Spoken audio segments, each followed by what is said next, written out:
Good afternoon and welcome to the 183rd episode of the Georgia Farm Bureau Georgia Prep Sports Drive for the GHSA State Title. I think we are going to have one of our best shows ever today.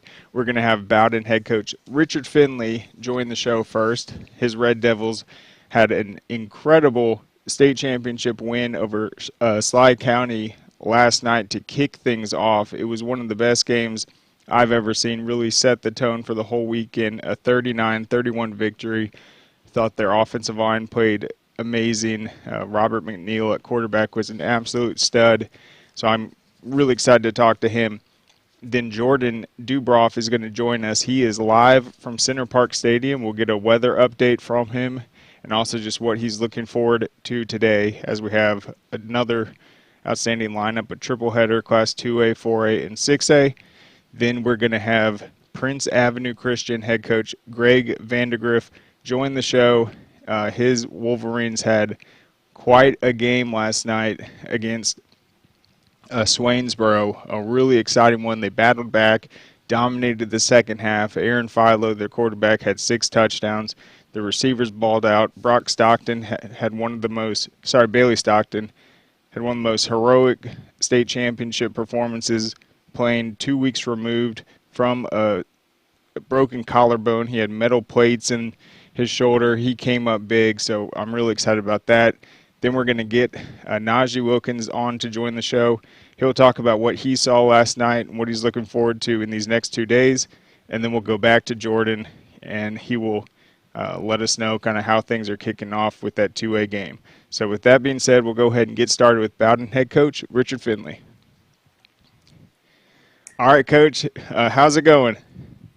It's going great today. I was on pins and needles for 4 quarters last night, but man, it was an unbelievable night, afterward, and it was unbelievable back in Bowdon as our community had a celebration party in our stadium. You bet. And I saw you giving them a lot of praise just after the win, just giving them credit for just all the support they've had for the program all season long. Last time you were on the show, you were talking about how you had already had 4 2-hour road trips with this schedule of yours. It was a pain setting up. You guys battled through it. You're in the big game, got the job done. Just talk about the effort your just team had all season long, and then what you saw from them last night to just finish the job. Well, we had a grueling season. We did have a stretch of 4 straight away games. I think you look at our 15 games, I think 12 of those teams were playoff teams. 2 of them or 3 of them, 2 of them were semifinal teams. One, we ended up playing in the state title, and I thought our bracket was a really, really tough one, going from Aquinas to Manchester, then playing Early County, playing Lincoln and Schley. And, of course, Early and Schley were both ranked number 1 at one time during the year. So, for our kids to battle each week and battle through those games and be able to have enough in them to give the effort and that they gave last night for 4 quarters, man, it's just incredible, incredible season and effort by our players. Yep, and so I want to talk about the game now. So just the first half specifically, you guys come out, they get the ball first. You guys come up with a turnover that I think was the only drive that was stopped in the entire first half. It was just back and forth, both teams doing what they do best. What did you just see in that first half from both camps? Well, they were good. I mean, we knew they were good coming in, and I think they were scoring about 39 a game and us 38 or vice versa. I think we were the top 2 scoring offenses in Class A football, so we knew the team that could get the most stops was probably going to win this football game. And, even though we only had 1 stop, they were up 21-19. I felt like we had played really good defense. Their kids were just winning third downs. We were making them take 3 downs, 4 downs to get those first downs, and we couldn't win a third down play. And that was our talk at halftime, is that we had to win some third downs to get them off the field. So, I thought both teams played a great first half, and that's what a state championship game should look like. Yeah, they were going for it on 4th down too and getting those. And when you guys came out of the locker room, you were asked, "What do you guys need to do?" and you were frank about it, and I completely agreed.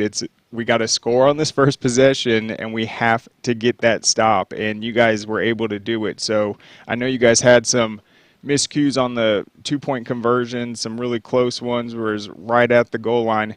But I think that put you up 20. What was that? 29, 24. It put you up 4 points, but I think how we were important was that to? 25 to 21. Yeah, Well, 25-21. look, That's right.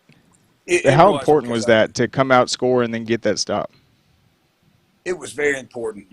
I wasn't real sure what the mindset of our kids were in the locker room at halftime. So, I got them all up and said, guys, we were down 19 to nothing, to early 2 weeks ago. I said, we're down two. And just told them that their kids had shown up to play. And I said, they're giving us their best ball game. And, I said, their kids are not going to let us win. And what I meant by that is we're going to have to make a play, a DB. We're going to have to get a sack. We're going to have to win one play on defense that sets them behind the chains. And I said, if you're expecting them to have a miscue or not execute, they're not going to do it. I said, we have to go win the game. And I said, we need to go out and score. And I said, if we'll get one stop after that, then we're going to win the football game. And man, our kids came out. We got the score, went up 4, got a stop, and then went up, more. And, that put some pressure on them. But, man, I'm going to tell you, they threw the ball well. Their receivers caught the ball well. And, I thought we played really good D for the most part. It was just hard to get them off the field. Yeah, and man, so you guys get that stop. That's a huge confidence boost. And then we just saw exceptional effort from your quarterback, Robert McNeil, your running back, TJ Harvinson. He was cramping up. Talk about the way they played in the second half, the way they carried themselves and just helped. We'll get to the offensive line later, but just their effort to make those plays keep you guys moving. Well, they're warriors. I mean, they're two, special kids. I've thought Robert McNeil, I knew he was going to be a special kid from the time I laid eyes on him in 7th grade. I'll tell you, the 72-degree weather in December, everybody's, man, are y'all not in shape? Everybody's cramping out there. 72 degrees is why we were cramping. It hadn't been that warm since, I can't remember the last time it was that warm. But, I thought both those kids got a lot of yards after contact, which were very important in this game, fought for those extra yards. And, Robert had one of the most incredible touchdown runs that I've witnessed in high school football on the one that put us up big. So I can't say enough about those kids. They practice and do things, at the school the way that they do them on Friday nights. So, we're blessed to have those two players playing for us. Yeah, I remember the play you're talking about. I think that was when he really kind of finished that one off in style, gave Jalewis Solomon a hit at the end and just went in there standing up. Was that just a play where he was going to hand it off but just saw the opening and took off? I think we had a stunt called and he went inside gap and man, just got in there and made a play on that. You talking about the run? Yeah. Or you talking about the pass across? Yeah. We just had a stunt on him. We won inside leverage and just got a lot of push. And man, it was a big play for us in that game.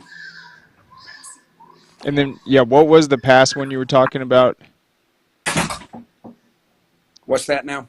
What was the passing touchdown you were talking about? No, I was talking about the play that we had. I think they had a 3rd down across the middle, and we kept them from catching the ball. It might have been a 2nd down play to their receiver. That was just another big play for our defense on that, on a series late in the game, late in the second half. Yeah, for sure. And I was surprised because I was watching the game and it just seemed like both offenses were still trading punches, but you guys only gave up the field goal and then that kickoff return. So the defense did its job keeping them out of the end zone. So, I mean, what adjustments were made just to try to contend with that passing attack and the big playability they have? We tried to bring a little bit more pressure from our inside backers, but we didn't change a whole lot. When we talked at half, as we told our kids, is we had to play a little tighter and somebody had to make a 3rd down play. And, we told our kids the team that was going to win is whatever team had more heart. And they were playing with heart. We were playing with heart. And, we just made those plays in the second half that we weren't making in the first half. And we did. We held them to 3 points, and I was pleased with that and thought we played great D in the second half until we gave up the kick return. But, that's a credit to them. We tried to keep it away from number 2 all night, and he finally got his hands on one, and you can see why we tried to keep it away from him. Yeah, for sure. And you guys wouldn't have been able to just control the ball offensively so well without that offensive line of yours that's been a huge facet of your success all season long. I thought they played unbelievable last night. I mean, you could just see the physicality, the bond they have together, their understanding of the game. They really did a phenomenal job. So, just what did you see from them last night, just physically and just the way they played for 4 quarters? Well, they're the bunch. I probably, if I had to say, who got us to this title game, is our O-line and D-line. As talented as our backs and receivers and some of our other kids are, the guys up front are the ones opening those holes up. They're a senior bunch, probably one of the best groups of offensive linemen that I've ever had on one team at one time. So they did a great job of being physical all night long. And I think TJ rushed for 200 yards, and Robert had a bunch too. I don't know those total numbers yet, but they're the group I'm most impressed with. They get overlooked, and they're just a gritty bunch. We got some tough kids, and hopefully 4 of the 5 get to go play college football somewhere. Yeah, you could certainly tell that TJ and Robert were just confident who to run behind. You guys rarely had a negative play, if any. But I thought one of the coolest things that I kind of learned during the game, the sideline reporter, I forgot her name, but she was just saying that you guys have some some coaches on your team that played for the 1992 state championship team. You have a bunch of players whose dads played on the state championship team. So we saw a bunch of red in those stadiums, but kind of give a sense of just how big this moment was for the Bowdon program and community. It was huge. I told a lot of people this morning I've talked to, our community wanted it as bad as our coaches and players. And our offensive coordinator, his name's Randall Curbo, he was the quarterback on the 92 state championship team. We had another coach, Clarence Prothrow, who coaches with us. He was a tight end on that team, and he's got a kid playing number 1, our freshman receiver, that made a great catch late in the game for us. But I think we've got 6 total players whose daddies played on the 92 team. So it was special for those kids. And then again, it was special for those daddies to be there watching 30 years later those kids play. And like our community is a football community. It is important to them. And anytime I've ever asked our community for something, they've come through and done it. And then they've done a bunch on their own. They love football down here in Bowdon. It's a great place to work, great community. Yeah, for sure. And then for people that haven't gotten to watch a full Bowdon game this season, I mean, Robert McNeil, I thought his toughness, you brought up all the yards he had after contact. That's a testament to his toughness and warrior mindset. But what'd you see from him just in this championship game? I mean, he's had some big performances before, but do you feel like that was just a really special way for him to cap a incredible varsity career? I told him that exact comment after the game. He's been a 4-year starter for us. He has rewritten the record books here in Bowdon. He'll be a Hall of Fame, kid for us at Bowdon. Over 5,500 yards passing, I think over 3,500 yards rushing.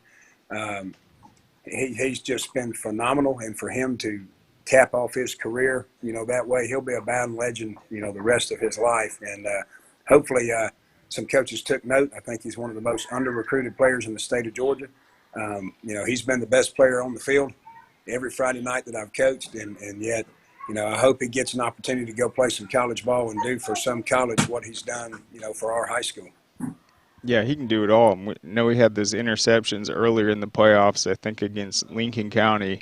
So, yeah, I was just so impressed with how he was able to just make all those big plays.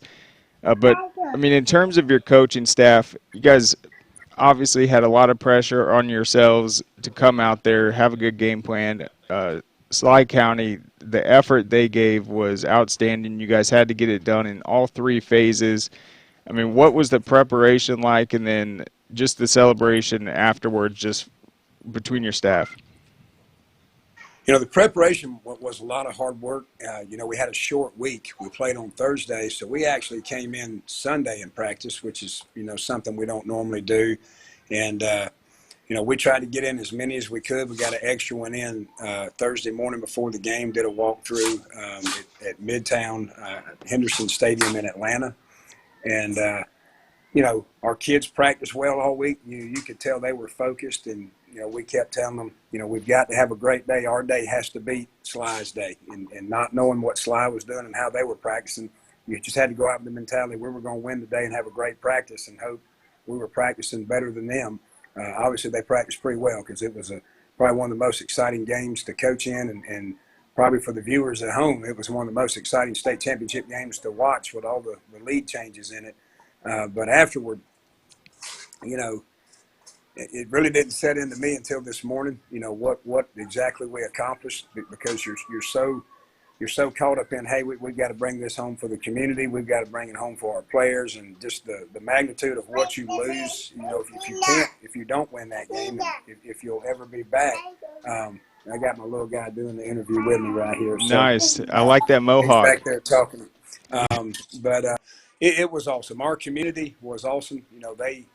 They actually. They were at the stadium, our home stadium. Once we took the hour ride back home, they had a huge, gathering and party set up for us with pizza and cupcakes and the big jumbotron music blaring everywhere. So we probably spent 2 hours there with all our community members. They showed up. Our crowd, it was full on our side during the game, which was incredible.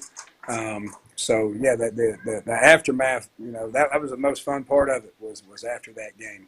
Oh, for sure. And I mean, you talked about just what the fans got to witness. You could really see, I mean, this was a mission you guys set out on from January. You could tell that your team just battled all season long, and just the product you guys had on the field was unbelievable. Everyone's going to remember that performance by the Bowdon Red Devils. So last question, who do you have guarding that trophy right now?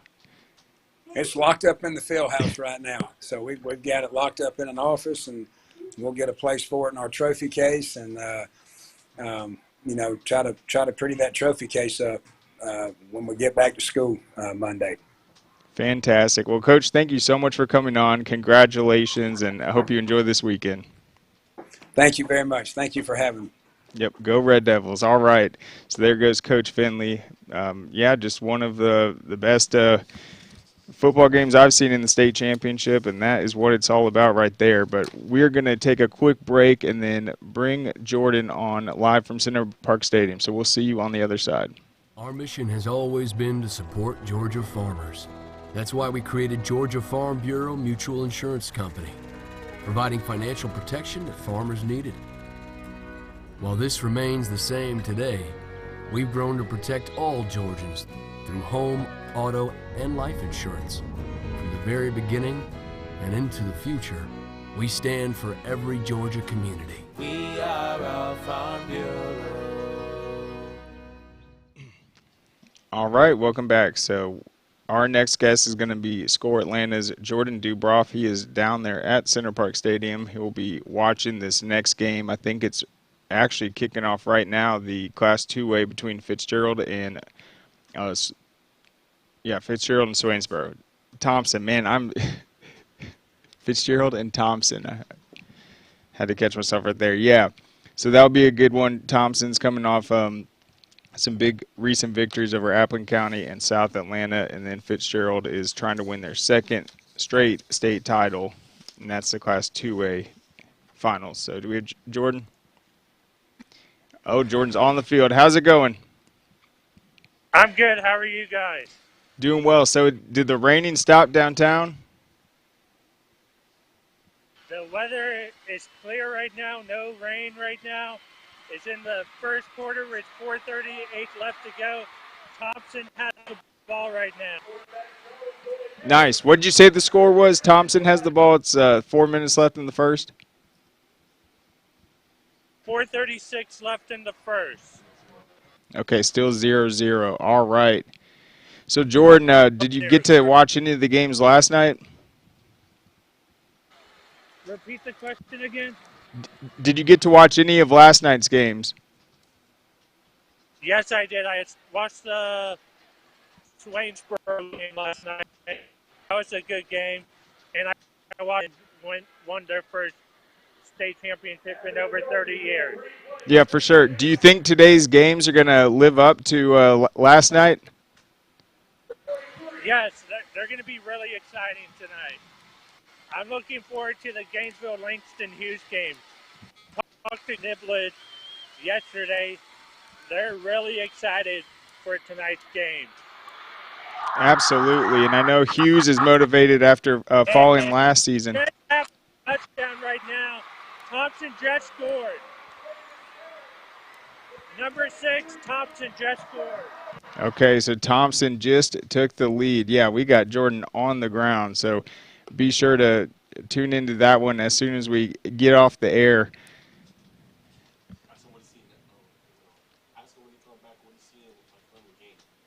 Okay. Yeah, so it did kick off at noon. It looks like first quarter's winding down, and Thompson struck first, number 6. Don't have a roster in front of me at the moment, but Thompson has been able to produce some big plays this season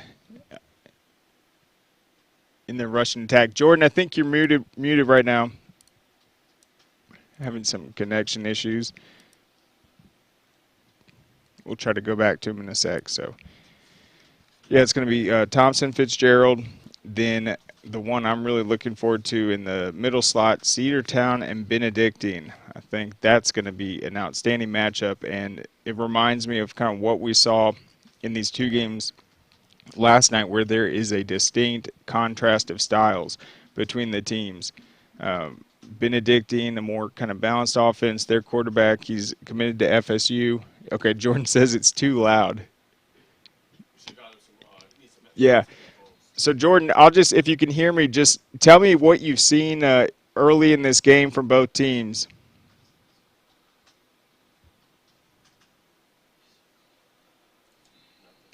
Yeah, we'll try to get him on after that.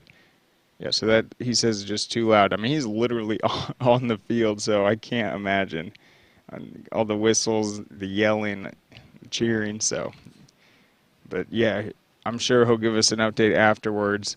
That Jatavius? Jontavius Curry. Yeah, that is a name we have seen quite a bit in these playoffs.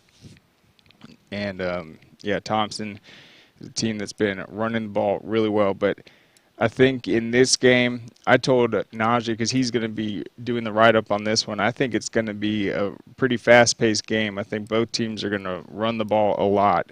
And it was one where I said I would be shocked if it wasn't a tight game or one that came down to, okay, he's going to come on later, one that isn't going to come down to the wire, because it is a really even matchup. And you have Fitzgerald, who's played in some really close playoff games down the stretch. They went into overtime against Rockmart out the gates, had a 19-9 victory over Fellowship Christian last week. So lots of defense, lots of physical run style offenses as well going up against each other. But back to 4A, I think that one, I mean, you're going to see a Cedartown team that, like Bowdon was able to do last night, just physically dominate. I mean, that's going to be the key for them. But when we had Coach Britt on earlier this week, Benedictine does have some size on that defensive line. They do a good job. They kind of have a three-man front up there, and then their linebackers are very experienced and just defending well against the pass and the run, obviously. But that's why their linebackers are getting all the tackles, because their defensive line does a good job of opening up the gaps and getting their right angles and allowing them to come downhill and make the tackles. And then they have a great secondary also with Zyquan Bryant. He is also a big offensive playmaker. He's a senior, multi-year starter, and he's probably going to be playing cornerback at the next level, but he can play anywhere on that defensive secondary. He's come up big, probably one of their best playmakers. And the key for Benedictine and that secondary is they're going to have to contribute in the run defense. I mean, Cedartown, they're going to spread their receiver obviously aren't going to go 3 receiver sets.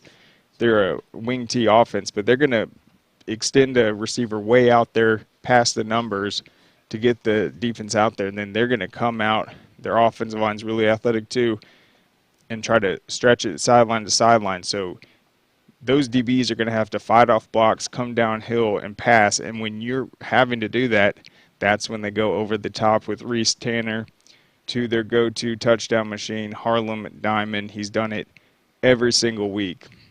This is a team that put up nearly 40 points on Callaway in a first half. And you would just see Harlem Diamond going straight down the middle after demoralizing the defense with all the runs and just walking into the end zone. So you're going to have a great game plan.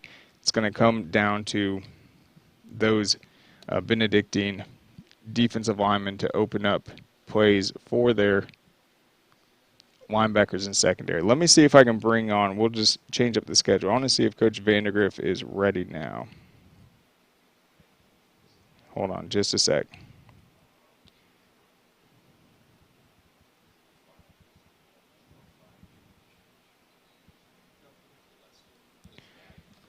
Yeah, and so Prince Avenue had the win over Swainsboro last night. And if you did watch it, the big storyline was Swainsboro had the entire state championship 4x100 team on their kind of offensive attack, and you could see it. That game really was a track meet. Jordan says the rain just started. Yeah. That's going to be a factor for sure today. I mean, even if it stops, I think it's going to just kind of be a scattered, rainy type day. I mean, it was 100% chance of rain today. So yesterday was humid. It was really warm, as 72 degrees, as Coach Fendley mentioned. You had fans wearing shorts and a T-shirt. That's crazy considering some of the past state championship games where it's just been brutal. I remember the year that it got snowed out at Mercedes-Benz Stadium and they had to go to all the different locations. I was at the Marist BT game over at Marist, and I froze to death, man. That was, I think my nose almost fell off. That was awful. So the weather yesterday was nice. It was perfect for the occasion, but then today looks like they will have to battle some elements possibly. I think that could factor obviously into this current game, but both teams are more run-oriented. But maybe in this next one where Benedictine is going to want to try to get that passing game going, and if it really starts coming down, that's obviously going to be a difficult thing to overcome or fight through, but we've seen teams do it regardless. So I sent out the message to Coach Vandagriff, so we'll just wait to see when he can come on. Is a little early. So one thing I will say about that game before he comes on, I have never seen a high school offense look like that in terms of how they can pass. I mean, you have 3 receivers that we always mention. They all have over 1,000 yards, and he is just throwing darts to them. It's like, I mean, their tempo was good too, but it's like he's hitting Josh Britt. Big play. Sometimes it goes for a touchdown, sometimes it doesn't. The next play, you have a out route, a quick out to Bailey Stockton. That helps move the chains. And then he goes to Ethan Christian. I mean, it is just boom, boom, boom. And you can see just in one game watching them just why they're so dangerous and why they're basically rewriting the history books. And Aaron Philo is leading an offensive system that we haven't really seen that level of an air raid offense where they're just throwing huge plays. And when we looked at some of these passing records with like Gunnar Stockton breaking almost all of them, the Trevor Lawrences, it's like, oh man, it's a tough thing to do because you literally have to be a 4-year starter. You can't really miss any games. But Aaron Philo is on pace to put himself really close, potentially by the end of next season as a junior. he's closing it. He's already over 9,000 yards after 2 seasons. I mean, that is just insane. I think Coach Vandagriff said that's the first time in state history that a quarterback has had 2 back-to-back 4,000-yard seasons, and he hit that mark by a lot. So that will be really exciting. We don't have him on yet. I don't think so. Oh, yeah, Jordan just said Fitzgerald tied it up 7-7, so it is 58-yard bomb from Sultan Cooper to a freshman, St. Tyler Cartledge. Cooper to Cartledge. Yeah, Cartledge is a freshman. Okay, so Fitzgerald just hit a 56-yard touchdown pass to the freshman Cartledge. So they had an answer. That's a good sign for the Hurricanes, striking right back. And then I'll just go over real quick of what we saw in the flag football games. So Blessed Trinity had already beaten Milton in the regular season. They were coming off a pretty impressive win. Gosh, who was that? I think Milton was the team that beat McEachern earlier, but and then Milton was coming off an double overtime win over Allatoona, and then okay, so yeah, Blessed Trinity this time. So they swept the season series with Milton, and then they got the 19-13 double overtime win against Milton in the Class 7A. Let's see. That was Julia Guys to Jacqueline Jones. They had a touchdown before the half. They gave them a 7-0 lead. Milton tied it up. Lindsey Gergens, she had over 50 touchdowns heading into the game. So she tied them up at 7-7, and then they went into overtime 7-7. Then Geis hit Emma Elizabeth Hudkins on a 6-yard touchdown to take a 13-7 lead. Milton tied the game with Gergens to Allison Onaker, and then BT got the game winner. In the Class A to 4A championship, Southeast Bullock 13-0 victory. They're back-to-back state champs. They are the first ever team to win back-to-back state championships in flag football. I thought the games were exciting. As I said, it's not 7-on-7. You can run the ball. You can sack the quarterback. You get your tackles. They record the stats just like your typical football game with the tackles, sacks, interceptions, all that. So it is a sport that is going to grow. I was excited to see the amount of teams getting involved. And I think it's a good opportunity for athletes in other sports to come in and just play something in the fall. Who doesn't think flag football is fun to play? I mean, it's really fun. So I'm excited to see the girls kind of competing for state championships in the big stage and helping kick off the high school championship weekend. And then Lithia Springs, Seth predicted this one. He was like, yeah, they're going to win, no questions. But it was a 14-0 win over Central Carroll, and that was big for them because they fell 6-0 to Dodge County in last year's state championships.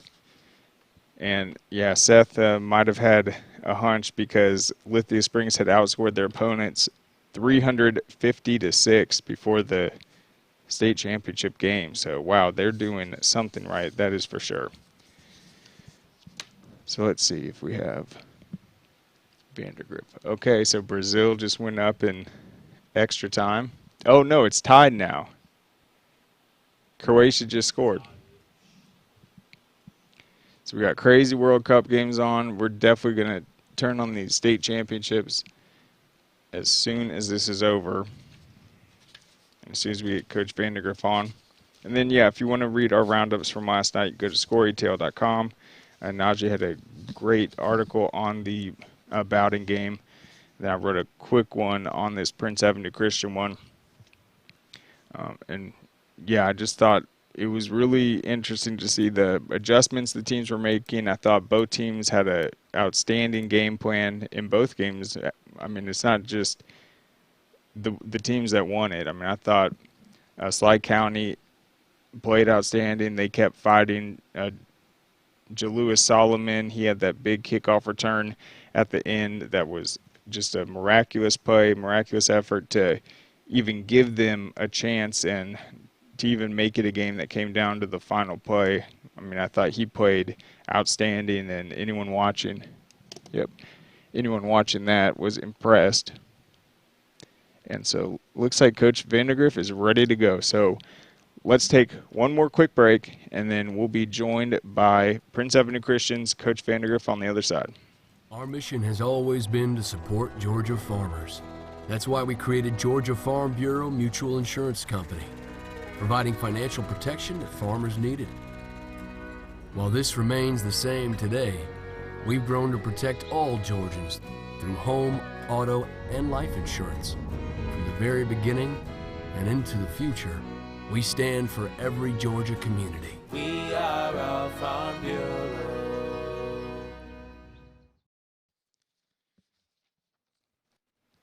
All right, welcome back. So without further ado, we will get on Coach Vandagriff. All right, Coach, thank you so much for coming on. How's it going? Hey, everything's good. It's been a crazy day. I bet. Coach, that was such an exciting football game. Your players, man, they gave such an outstanding effort. The way they fought in that game, I mean, man, it was just a first-class football game. The way your team just battled for each other. Just talk about how just happy you were for them to finish this thing after getting there last year, and then what it means to the program. 2 state titles in 3 seasons. Well, it's just a testimony of sort of how we raise our kids and, how we treat our team as a family. And, again, just it's going to take all of us to win. We have good players. We don't have great players. And, if we don't operate as a unit, there's no way we can win ball games. Yep, and when we had you on after the St. Francis win, you said Bailey Stockton was going to give it a go, and we were all just waiting to see kind of how big of a role he would play. He comes out there, you can tell his arm's still not 100%, and then he breaks off that 69-yard touchdown to get you guys going. I mean, I was jumping up and down just how incredible it was to see him go out there and just battle like that. I mean, it was just inspiring. So what did that mean just for him to come out, and how did that help just give you guys the momentum to ride that thing out? I mean, if Bailey Stockton doesn't play last night, we don't win the ball game. He had 9 catches for like 145, 2 touchdowns, and just his presence on the field and just what a leader he is emotionally and just all the other ways he does it. He just takes pressure off the other receivers. He demands coverage. So, like I said, and just the guts to go out there with not a completely healed, collarbone and say, what, I'm playing. Oh, 100%. And it wasn't just, I mean, he had some plays where he's switching arms, stiff arming. I mean, he was very protective of it. But then I saw another play where the defender kind of had a pass interference, and I mean, he didn't do it on purpose, but he definitely pulled down on that arm, and it's like you could tell that hurt. But I mean, any time where you thought, okay, maybe that shook him up, he went right back out there and went in the game. So talk about that willingness. Just what was he wanting to prove, and just was there anything that was going to prevent him from getting on that field? I just think it talks to the toughness of the kid. And, again, a lot of kids would say, ooh, it hurts. And there's a difference between, hurt and injured. Hurt doesn't feel good, but you can play. Injured, you're out, and a lot of people would say he's injured. Again, he refused to do it. Yeah, and anyone watching the game saw them point out that Swainsboro had the state championship 4x100 team that you guys were going to have to be contending with, including Ty Adams, their quarterback. He just had some huge runs early on. We knew that their offense was dangerous in that department. What'd you kind of do defensively? Sorry, Coach. You there?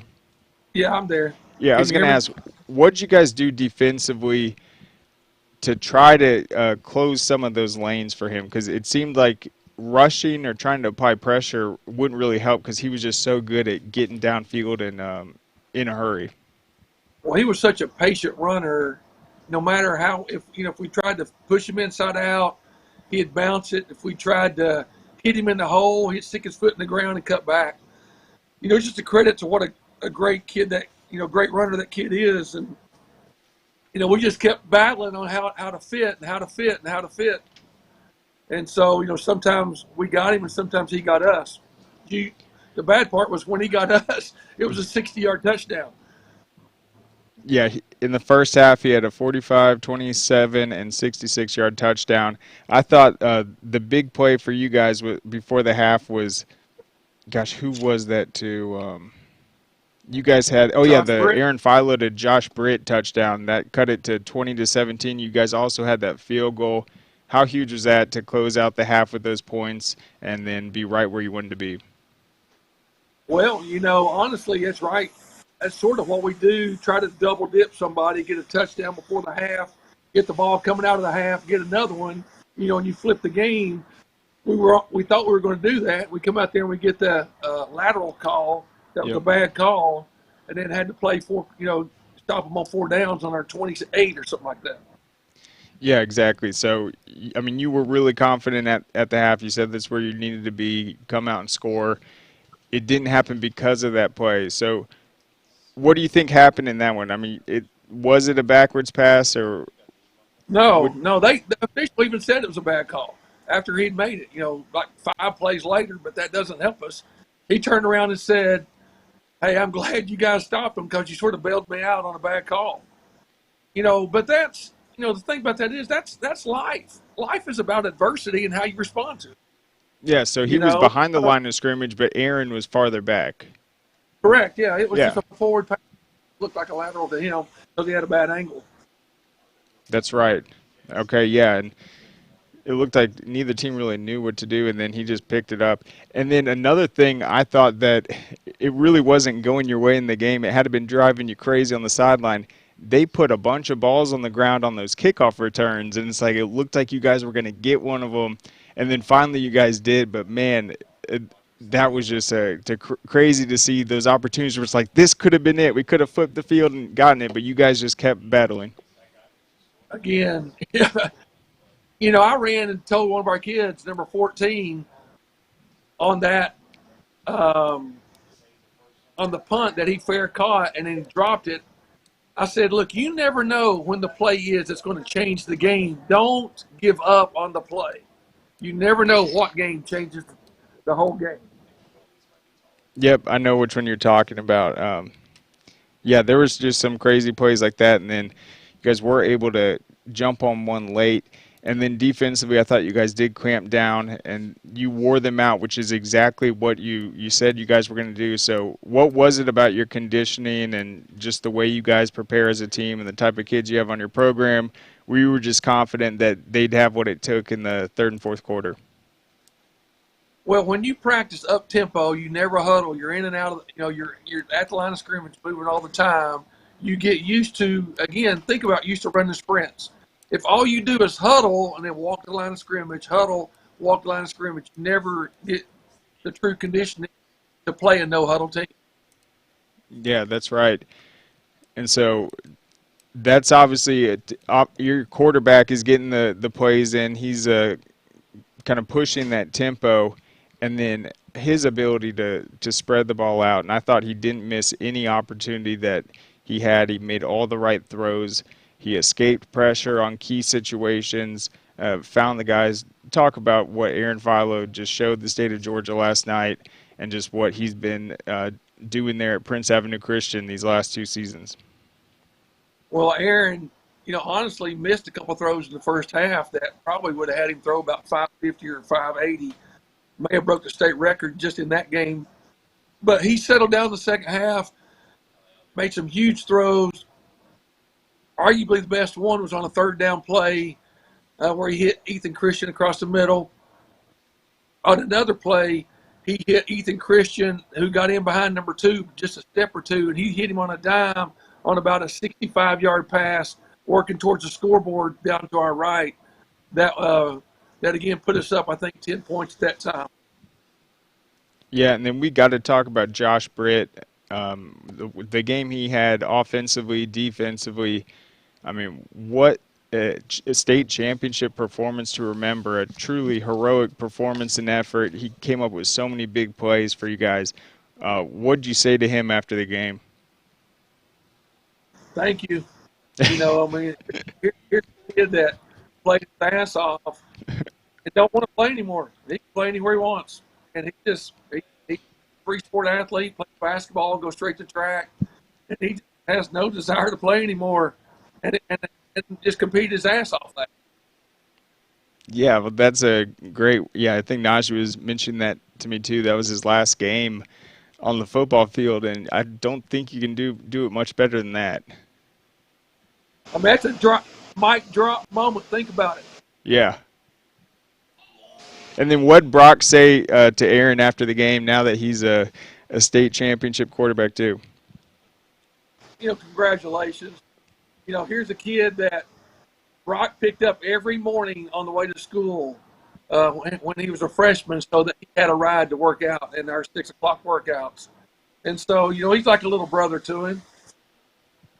Yeah, I know he looked up to him, and, I mean, that's some big shoes to fill. And then right out of the gates comes in as a freshman with your young team. You guys fall to a Trinity Christian team that was just so senior-led. They had a really special year, and then you guys came out and played a tough schedule all season long. And, I mean, he put up just a phenomenal overall performance this season. I mean, it was outstanding. You could clearly see he is getting even better. And then what about him just physically and his maturity have you seen from him this season just to get the job done? Because that is not easy. He came in off a really good sophomore year where he threw for 4,500. You know, just matured, grew up, got stronger, and led. And that was the difference. He was the leader this year of the offense. And, you know, he's going to come back with 9,100 yards, more than any two-year history of any quarterback in Georgia high school history. And we hope to have great things next year. We're losing 3 1,000-yard receivers, so obviously those aren't easy to replace. But, you know, nobody's going to take it easy on you, and nobody cares. You got to go back out there and get after it and prove it again next year. And then Peyton Talmadge, he had some big runs earlier in the game, kind of these handoffs that are just helping move this offense. But then he has the big touchdown at the end. Was that probably his biggest run of the season? Oh, yeah.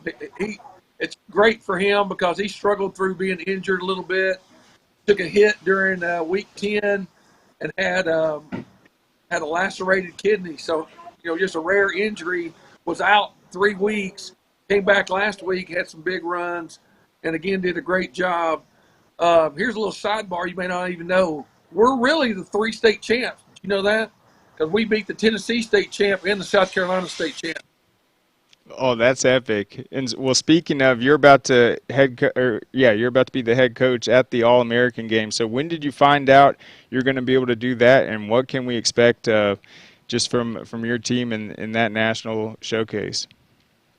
About a month ago, I was approached on it. I'm actually a position coach because they want you to go in there and you sort of learn their system before you get to be the head coach, which hopefully will happen down the road. But it's just an honor to be part of it, honor to be on that stage, and I'm just humbled to be selected. Yeah, and then last sort of question, but during the game, I think the announcers were saying, oh, the Prince Avenue, they're picking on Ty Adams. He was in the secondary. Wait, is he gone? All right, sorry, Coach. Sorry, I'm getting a lot of phone calls, so I'm just. Oh, I bet. Sorry, I'll be quick. But they were saying it looks like Prince Avenue's picking on Ty Adams. That was one of their DBs. But to me, it's just like you guys were picking on everyone. But what was it about seeing their coverage and just your style of offense and just that's allowed you guys to be such a dangerous air raid offense? Yeah, we're just running our offense. We're not picking on anybody. You're just the next guy. Absolutely. Well, Coach, thank you so much for coming on. Congratulations. Appreciate it. Man, I was just inspired to see the way your team played out there, how willing they were to get on the field, fight through those injuries, come together, and take that championship home. The 3 state champion, Prince Avenue Christian Wolverines. So congrats, Coach. Thank you. Thanks for the invite. Appreciate it. Yep. Thanks for coming on.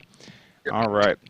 Yeah, I appreciate that. I'm sure his phone is blowing up. So that was very exciting to hear from him, and I know that was a game that their entire school was really pumped about. That was an outstanding effort from Swainsboro.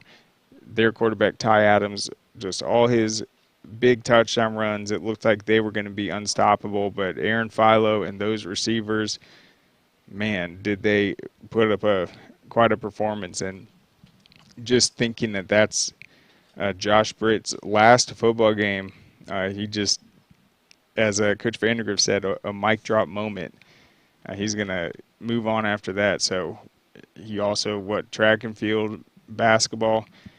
But, man, what an incredible performance on both sides of the football by Josh Britt. But let's go ahead. Najeh, do you want to come on real quick, just give your take on what you've seen in the Class 2A game and then last night's? Awesome. So Najeh's going to come on in just a sec.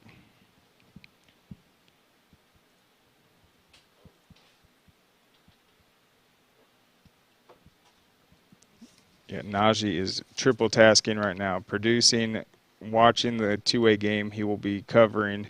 Now he's about to hop on really quick. You guys can follow Najeh at Najeh Wilkes on Twitter, Najeh Wilkins. Follow his articles on ScoreRetail.com. Go to the Score Atlanta YouTube page. He's putting out all sorts of content. We have our Tuesday show, Underrated and Overlooked, where at this point I am 2-0 on my picks. And I think I picked today Fitzgerald, Benedictine, and Hughes. And then tomorrow I have Cedar Grove, Warner Robins, and Mill Creek. So we will see if I can run the table. But we're going to bring Najeh on because he was watching that Bowdon Schley County game really close. And I know he'll have some good football insight in on just the schemes they were running and just some of the adjustments that he saw being made. And then I want to hear what he has to say about that performance by Bowdon quarterback Robert McNeil. And he did do it all this season. He played defense in addition to quarterback, and it will be interesting to see where he decides to play at the next level because he is just a true athlete. I mean, he made some throws as well, but I think just his ability to get those yards after catch, and you heard Coach Fendley say that one touchdown run he had was one of the best plays he's seen him make all season long. And then I think he even, I wouldn't say truck, but he put a pretty big hit on a 4-star defender to get in there. So he's a physical kid, tough as nails, and as he said, had that warrior mindset. So do we have Najeh on yet? All right.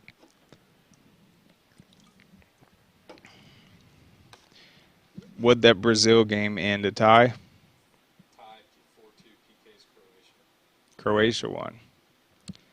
So Brazil's out. All right. Sports, man, they're tough. It's a good thing I didn't bet on any of these games. Yeah. That's a tough one. All right, we'll see if we can get Najeh on. And see if Jordan has given any updates. I think Thompson just pulled ahead. Should be 14-7.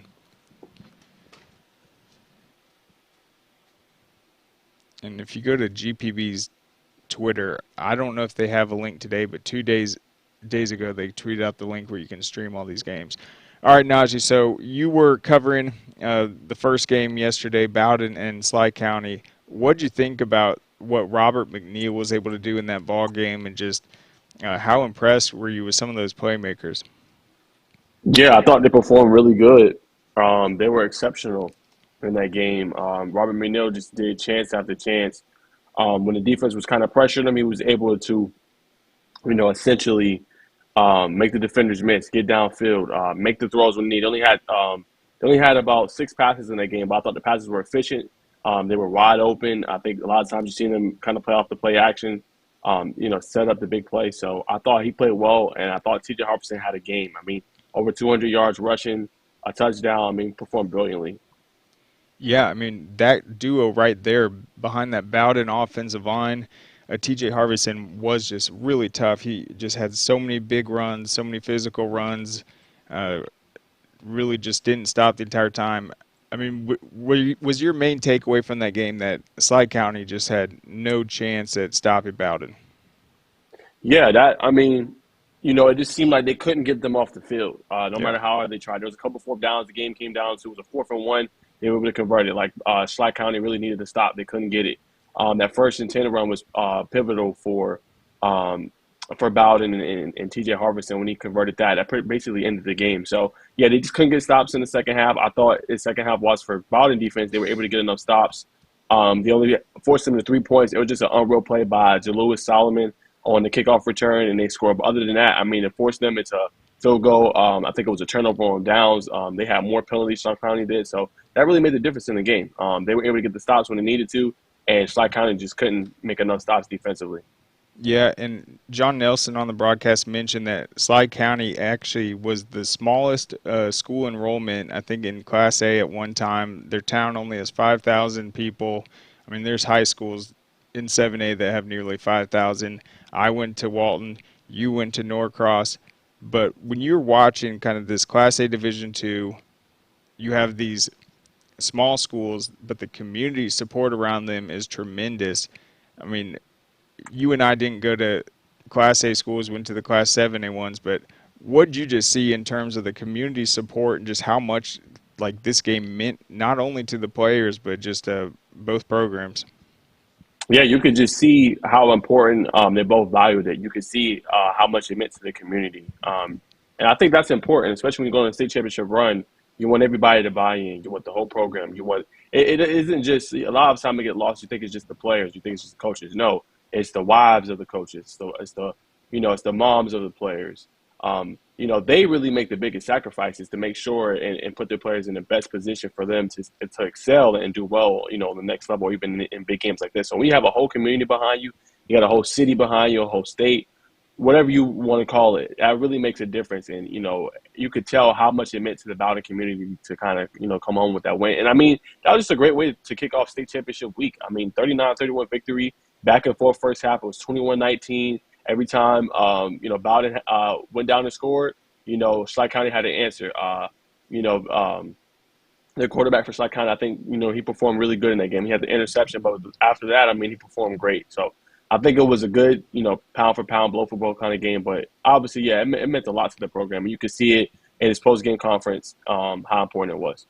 Yeah, I mean, when he says we're a football community, he means it. It's like that everyone in Bowdon and everyone at Schley County, it's like you hire a coach, you have a vision for a program, you raise money for the facilities, the parents, as you said, it's about kind of surrounding the players with the best possible chance to make something special happen.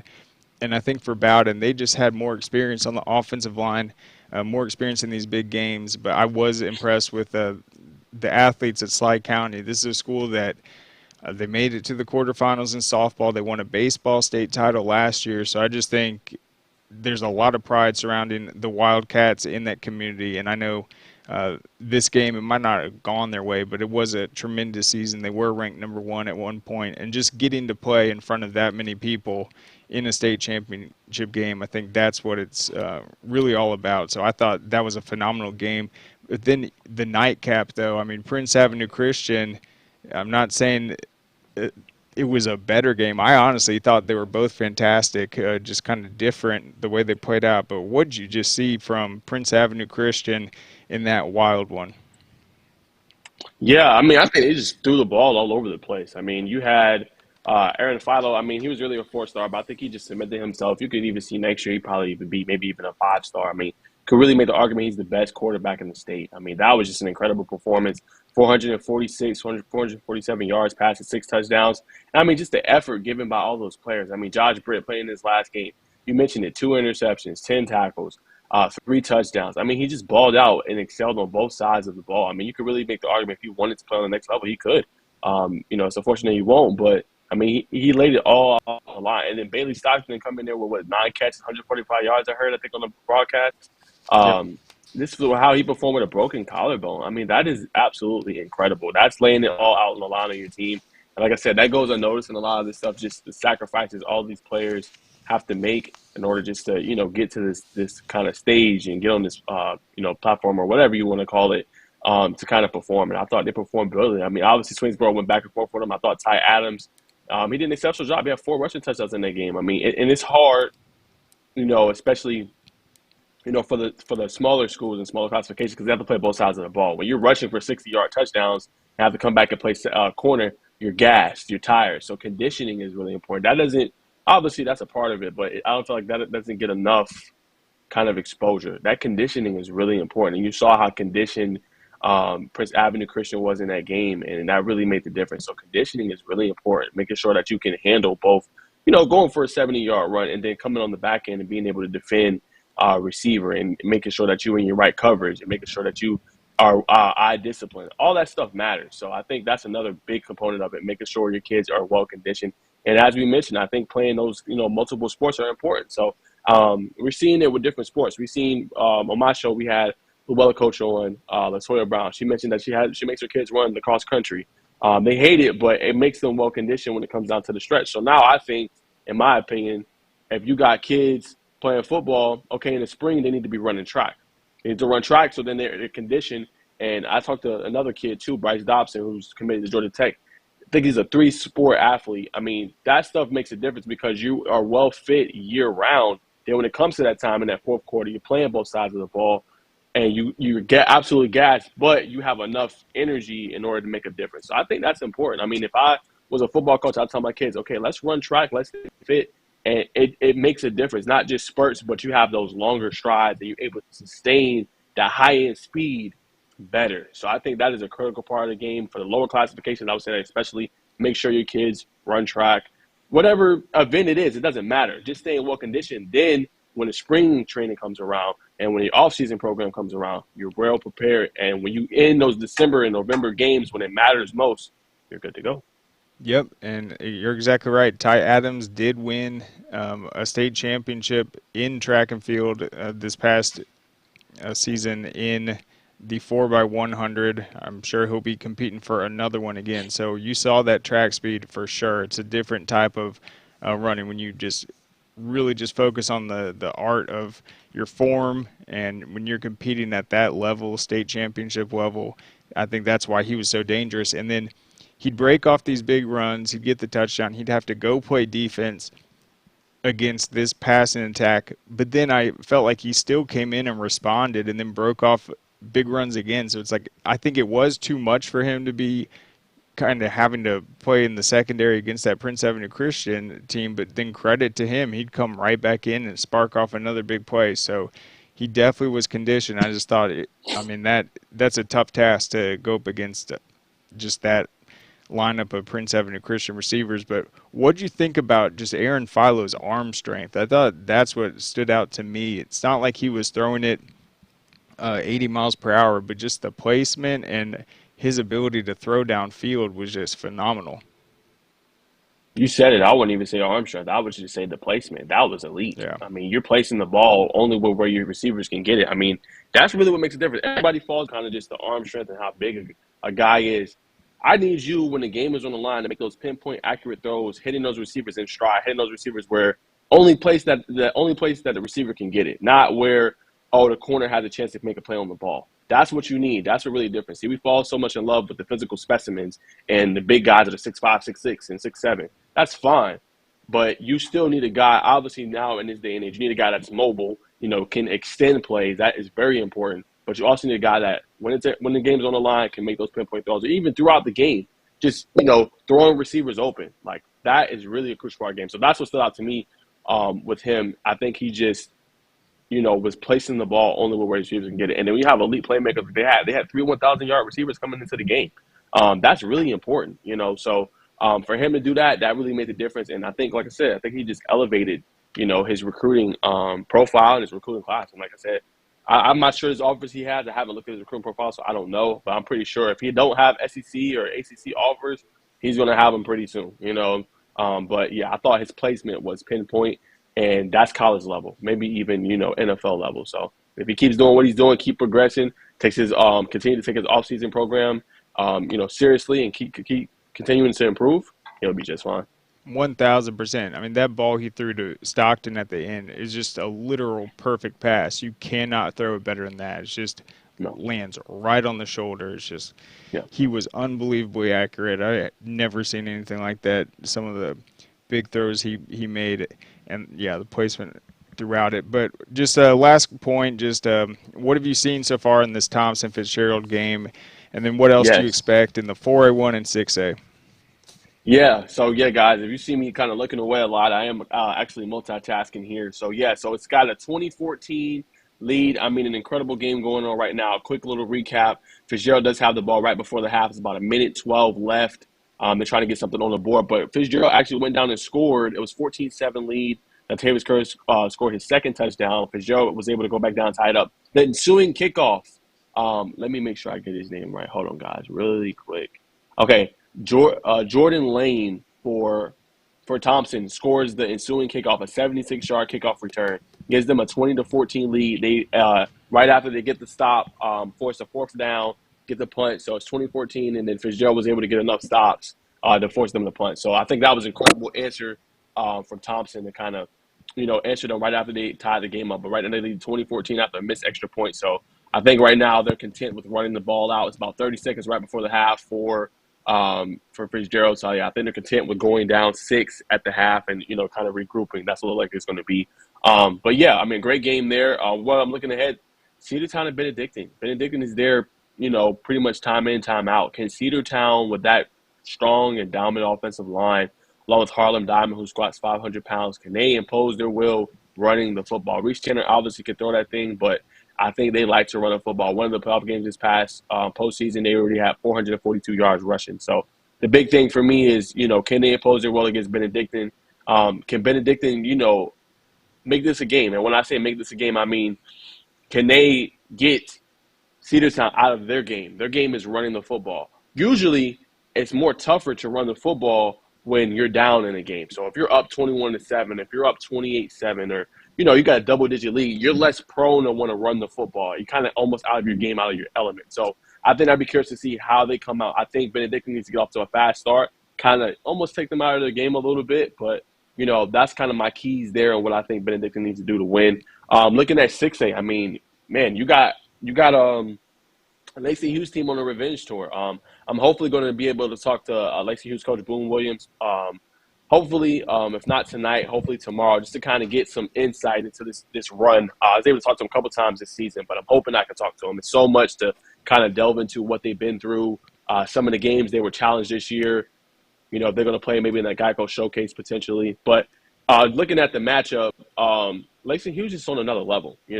Respectfully, Gainesville, I think they got the playmakers to be dangerous. I mean, Darius Cannon, Trey Reese, Travion Watson, Naeem Cheek's been having a phenomenal season, but I think the key for Gainesville is having that lead. If they're going to upset Lacey Hughes in the state championship game, they got to have a lead early, kind of what they did to Roswell. They were up 28-7. They kind of almost went into cruise control a little bit. So you're going to have to go up early if you're going to have a chance against Lacey Hughes. If you let them go on a run, because they can put up points in budget. They go on a 21-0 run or 28-0 run, almost like looking at NBA a little bit or basketball when teams go on those big runs. If you let Lacey Hughes go on a big run, you're in trouble. So I think the keys for Gainesville is getting on the run early, getting the ball to your playmakers and seeing what they can do out in space against Lacey Hughes. But I think Lacey Hughes got all the horses. I mean, Terrence Love, Joshua Horton, Jaquel Meadowbrooks on the offensive side of the ball. Prentice Aaron Nolan's having a phenomenal season. And, which I don't know why this question when I asked you brought this to my attention, Craig, they can break the scoring record. So I don't know why that wasn't asked, but I think that's a key component. They're going to be one of the only teams to break a scoring record in, Georgia history. So I think that's another thing to look out for. I think they only need a safety tonight, but I'm sure they'll score more than that in order to break their record. So I think they'll both be intriguing matchups. Yep. So they're at 747 points. Rome holds the all-time record at 748. So they're just 2 points away from setting it and holding it for themselves. I think just overall in this year's state championships, I think we're going to see teams go for it on fourth down more than any previous year. I think that's going to continue to be a trend throughout this. I think Gainesville's going to have to do it. I think we're going to see it in the Cedartown game for sure. If they are running the ball well. They get into some fourth and thirds and no man's territory. They're going to try to gamble and sustain some drives, and I think we literally will see that in every game from here on out. And then you mentioned Jordan Lane had that kickoff return for touchdown in the Fitzgerald game. He did the exact same thing to South Atlanta, so I need to look at how many kicks he's housed this season, because that's something Thompson's done really well. So obviously he'll be a factor in the second half, but awesome stuff. I'll let you get back to it. I'll be covering the 4A game later on. Go to scoreatail.com, check out Najeh's recap of this Thompson-Fitzgerald game, and we'll be back on Monday. Sure.